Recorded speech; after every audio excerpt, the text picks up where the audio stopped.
Hello students, आज हम start करेंगे मेल रिप्रोडक्टिव ऑर्गन। हमने लास्ट टाइम पे आपको फीमेल रिप्रोडक्टिव ऑर्गन पढ़ाया था, तो आज हम स्टार्ट करेंगे मेल रिप्रोडक्टिव ऑर्गन। क्या क्या पार्ट होते हैं, क्या कंसिस्ट करता है अकॉर्डिंग टू द सीबीएसई।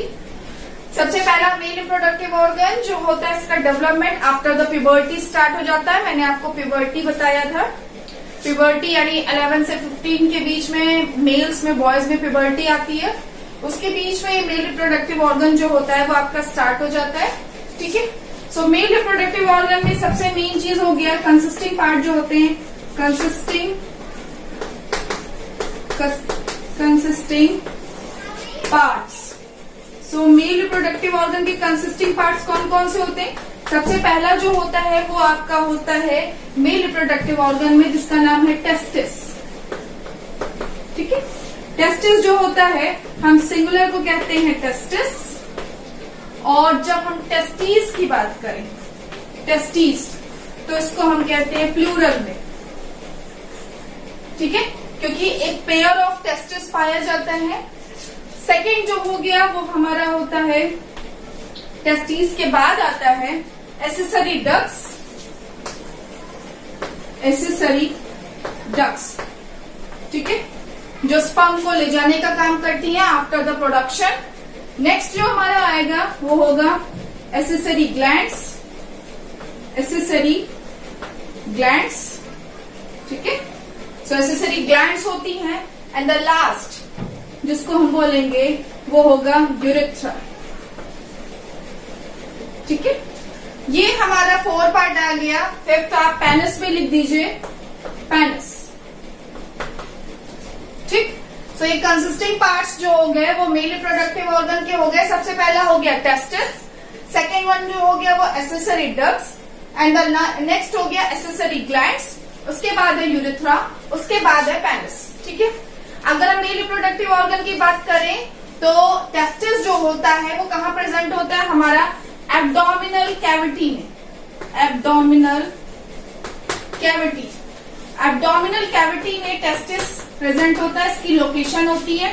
ठीक है, अब हम आपको एक डायग्राम के थ्रू बताते हैं कि टेस्टिस कैसे क्या होगा। नेक्स्ट लोकेशन के थ्रू, मान लीजिए ये आपकी किडनी हो गई। ठीक है, ये किडनी का पार्ट हो गया।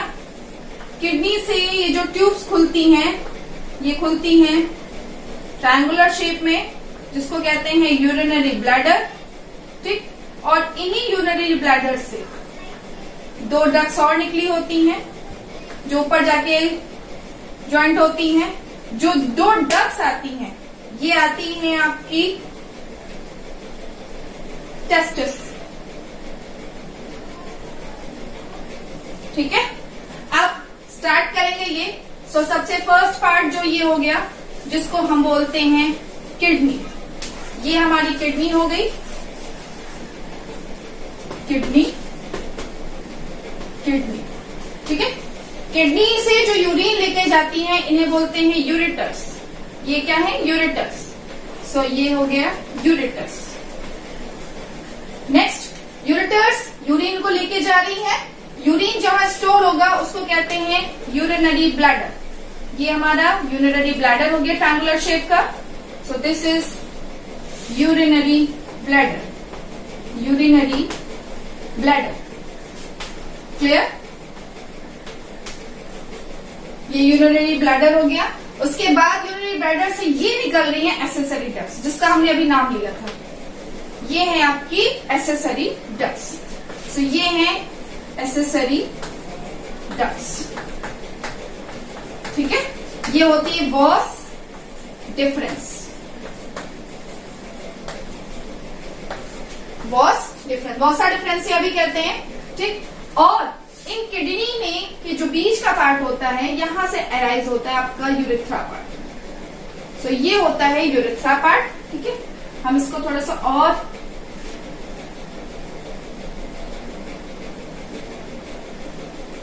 ठीक है, ये होता है आपका यूरेथ्रा पार्ट। इस यूरेथ्रा पार्ट को, इसकी जो यूरेथ्रा पार्ट होता है, इसकी लास्ट जो एंडिंग होती है ये हो गया यूरेथ्रा।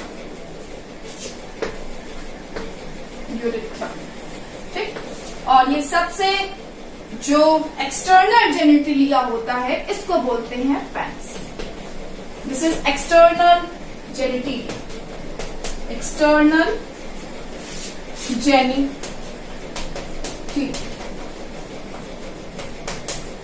ठीक है, ये हो गया एक्सटर्नल जेनिटलिया। अब स्टार्ट करते हैं। यहां पे छोटी छोटी गट्स होती हैं, गट्स या ग्लैंड्स कहें हम, गट्स नहीं सॉरी। ये फर्स्ट आप ले लीजिए, ठीक, ये थोड़ी सी सेकंड ले लीजिए और ये लास्ट। ठीक, सो जो फर्स्ट होती हैं, फर्स्ट इनको बोलते हैं सेमाइनल वेसिकल,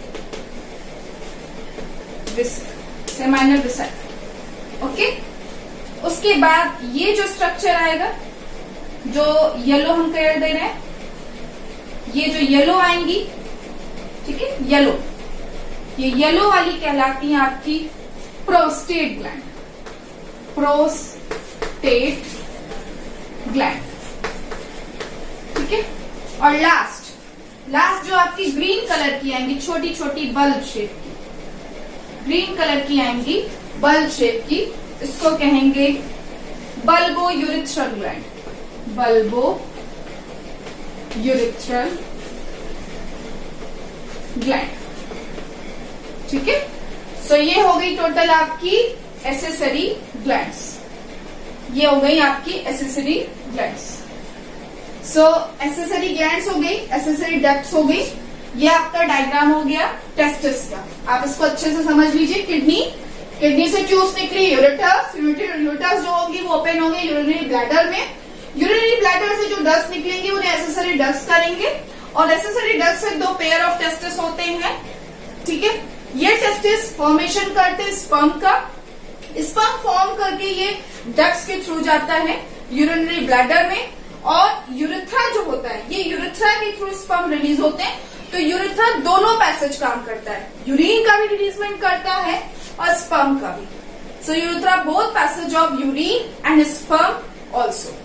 सो यूरिन को भी रिलीज करेगा और स्पर्म को भी रिलीज करेगा थ्रू द एक्सटर्नल जेनिटलिया, और जो होता है विच इज कॉल्ड, ठीक है, एक्सटर्नल जेनिटलिया होता है।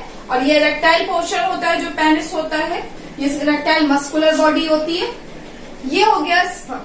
अगर हम सिंगल बात करें टेस्टिस की, कि जो टेस्टिस होता है वो क्या मेन रोल प्ले करता है, तो टेस्टिस करता है प्रोडक्शन ऑफ स्पर्म्स, जिसको हम कहते हैं स्पर्मेटोजेनेसिस। ये स्पर्मेटोजेनेसिस का रोल प्ले करता है each and every testis. Testis के बाहर जो होती है एक लेयर होती है जिसे कहते हैं स्क्रोटम। स्क्रोटम लेयर आपका बॉडी टेम्परेचर लोअर रखती है बिलो 2.5 to 3 डिग्री सेंटीग्रेड।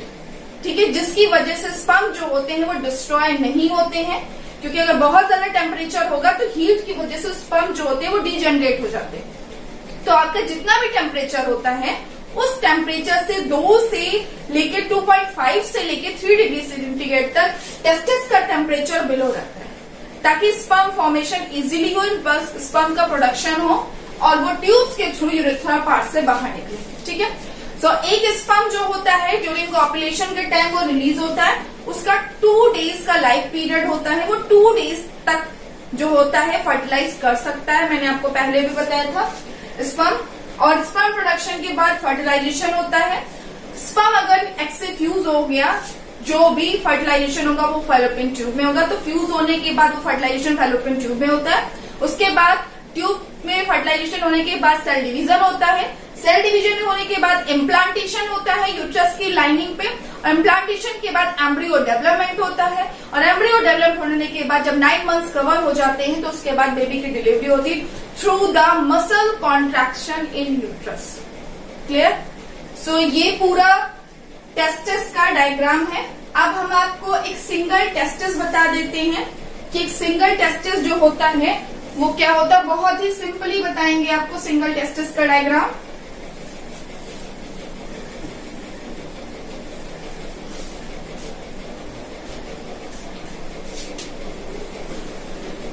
मान लीजिए कि टेस्टिस है, सिंगल टेस्टिस का डायग्राम। ठीक है, ये टेस्टिस में कुछ ट्यूब्यूल्स होती हैं, ये ट्यूब्यूल्स हैं जिन्हें कहते हैं seminiferous tubules. Seminiferous tubules, seminiferous tubules.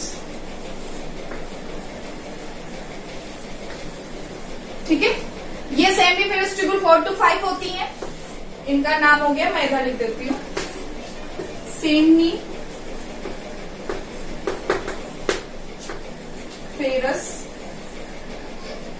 Tubule. ठीक है, सेमनी मतलब होता है स्पर्म और फेरस मतलब होता है बेयरिंग। तो यानी स्पर्म्स को बेयर करती हैं, यानी स्पर्म्स का प्रोडक्शन करती हैं, यानी ये स्पर्मेटोजेनेसिस करती हैं, ये स्पर्म्स को बनाती हैं। इन्हें कहेंगे सेमनीफेरस ट्यूब्यूल्स। सेमनीफेरस ट्यूब्यूल्स जो होती है वो कंजॉइंटली एक जगह पे बंच बना लेती है। ठीक है, इस बंच को बोलेंगे, एक बंच ऐसे करके कुछ थ्रेड लाइक बंच बन जाता है। इस थिकनिंग पार्ट को बोलते हैं एपिडाइडमस, एपिडाइडमस। ठीक है, ये एपिडाइडमस हो गया और यही एक सिंगल डक्ट बनाती है, ये सिंगल डक्ट, ये एक सिंगल डक्ट लेके जाएगी, यानी स्पर्म को ये ट्रांसपोर्ट करेगी। तो इस डक्ट को बोलेंगे वॉस डिफरेंस। ठीक है, सो ये हो गया वॉस डिफरेंस। ये एक टेस्टिस का व्यू है, सिंगुलर टेस्टिस का।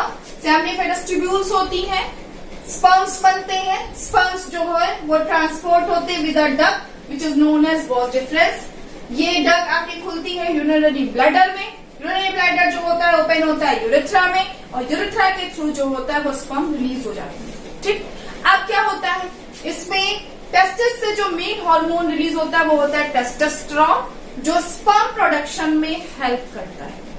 ठीक है, और जो ये सेमाइनल वेसिकल है ये क्या करती है, जब आपके स्पर्म्स रिलीज होते हैं तो seminal vesicle, prostate gland, bulbo urethra, ये 3 एसेसरी ग्लैंड्स एक फ्लूइड बनाती हैं।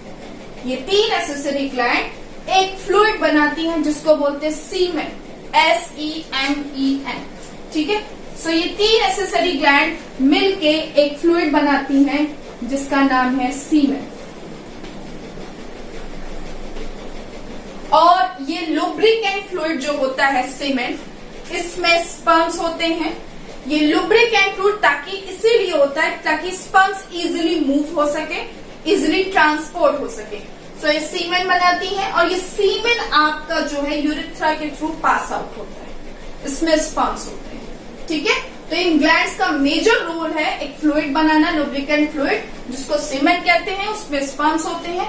और during the copulation of time ये स्पर्म्स यूरेथ्रा पार्ट से रिलीज होते हैं। ठीक, ये ग्लैंड्स का रोल हो गया। यूरेथ्रा आपको पता है कि यूरेथ्रा रिलीजिंग ऑफ स्पर्म में रिस्पॉन्सिबल है and also releasing of urine, both passage of यूरेथ्राइन करता है, स्पर्म्स की भी और यूरिन की। And the last part penis, penis जो होता है वो मस्कुलर होता है। ड्यूरिंग द कॉपुलेशन टाइम ये एरेक्टाइल हो जाता है।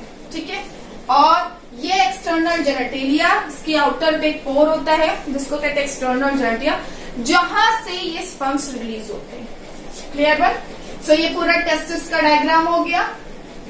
ये इसमें और भी बहुत कुछ है लेकिन वो आपको 12th में मिलेगा। ठीक है, ये 10th में इतना ही है। अगर आपको कहीं मेल रिप्रोडक्टिव ऑर्गन में कहीं भी कोई भी कंफ्यूजन होती है तो आप मुझसे पूछ लीजिए।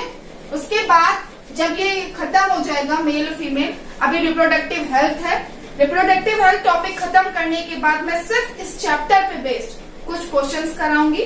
ठीक है, तो वो आगे आप फॉलो करेंगे जो related to the sample papers है। ऑल कुछ क्वेश्चंस हमने निकाले हुए हैं जो सैंपल पेपर, सारे सैंपल पेपर्स का पूरा एक्सट्रैक्ट है, वो उस एक्सट्रैक्ट को रिलेटेड टू द थ्योरी करवाऊंगी, उससे आपको और चीजें क्लियर हो जाएंगी। ठीक है, ओके, थैंक यू। पढ़ते रहिए, पढ़ाते रहिए और इस चैनल को लाइक एंड सब्सक्राइब ज्यादा से ज्यादा करिए। ठीक है, my self Neha. Okay, thank you.